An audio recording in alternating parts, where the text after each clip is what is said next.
Hello, believers, non-believers, and everyone in between. You're listening to Stories with Sapphire. I am Sapphire Sandalo. Now get cozy and open your mind because it's story time.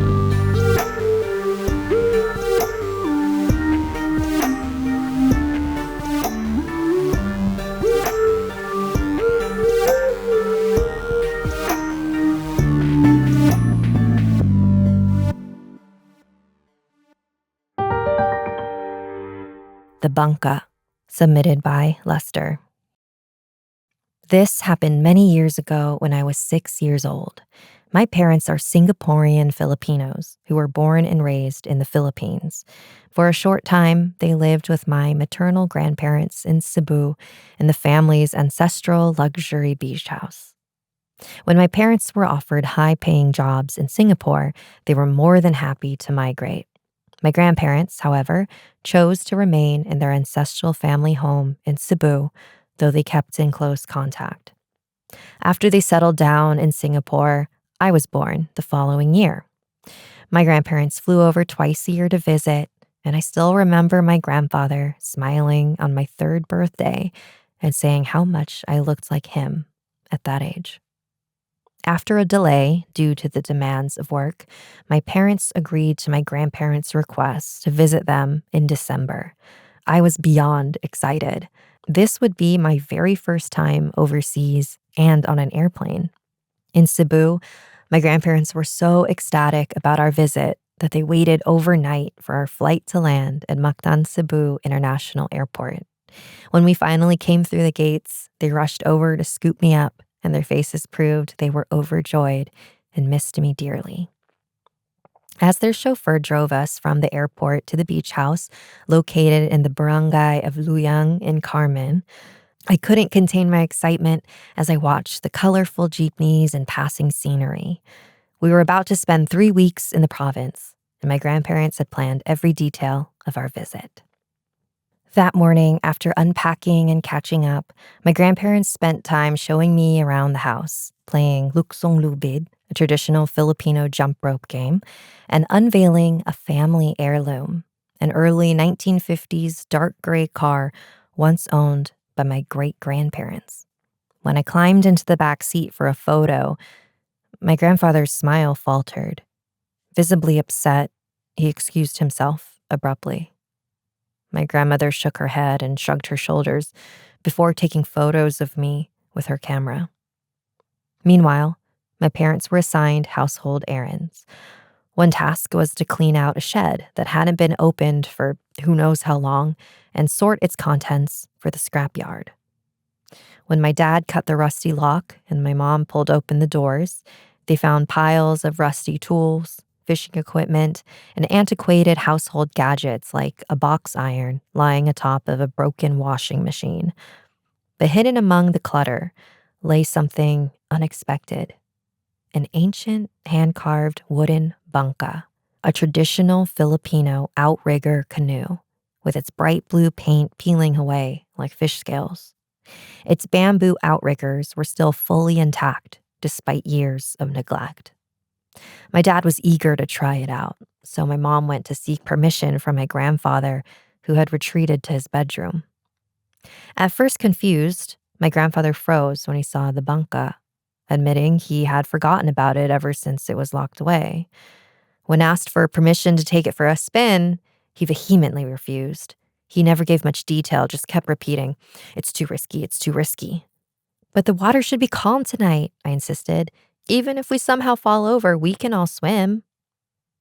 Eventually, I wore him down, and he said we could take it out on the water, but with a warning. Whatever happens, stay inside the boat. Since my dad was a huge fan of astronomy, we decided to wait until nighttime to catch the constellations. After the bright blue skies dissolved into a moonless black void sprinkled with tiny specks of white light, at 7:30 p.m., my father dragged the bangka to the ocean and rowed, while my mom and I climbed in. To our delight, the sea suddenly sparkled with a brilliant blue glow. My mom leaned toward me and explained that it was caused by bioluminescent plankton, which lit up whenever the water was disturbed. Before we set off, my grandparents gave us a waterproof flashlight, a first aid kit, cans of Coca-Cola, and a bundle of homemade treats: otap, masarayal, puto, and fried chicken. From the shoreline, my grandmother waved eagerly, her face bright with excitement. My grandfather, however, stood stiff and silent, with his expression fixed in worry and unease, despite my mom's earlier reassurance that we would be back within 3 hours. As my father rowed further from the shore, we had the best time of our lives. The water was pretty calm, and the windless night made our experience even more serene.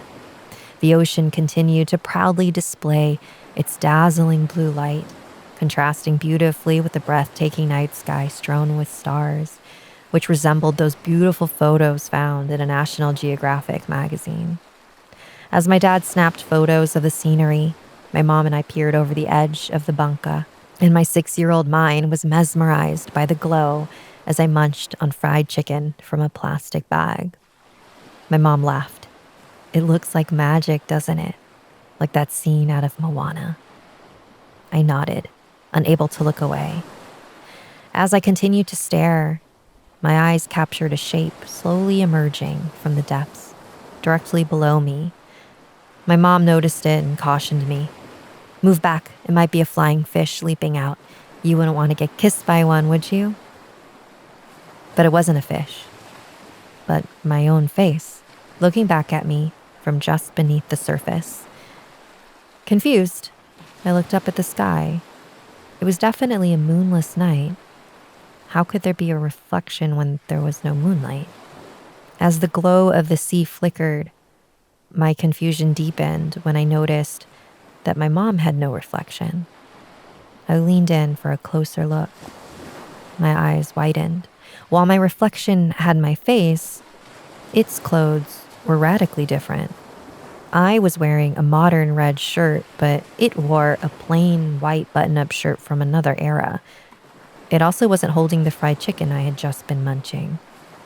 As my mom and I continued to stare, perplexed at the reflection, the corners of its mouth curved into a smile. My father, having just snapped out of his photography trance to see what we were so intently staring at, finally noticed the face. With a trembling voice, he shouted at my mom and me, "Mahal, anak, get away from it." All of a sudden, a pale, wrinkled hand shot out from the glowing sea at lightning speed. My mother screamed at the sight and reached out to pull me to her side, but it was way too late. The hand seized mine and yanked me overboard with inhuman strength. I shrieked and dropped the fried chicken I'd been holding, which landed with a dull thud onto the boat. My father lunged forward to grab my legs, but he only succeeded in pulling off my shoes.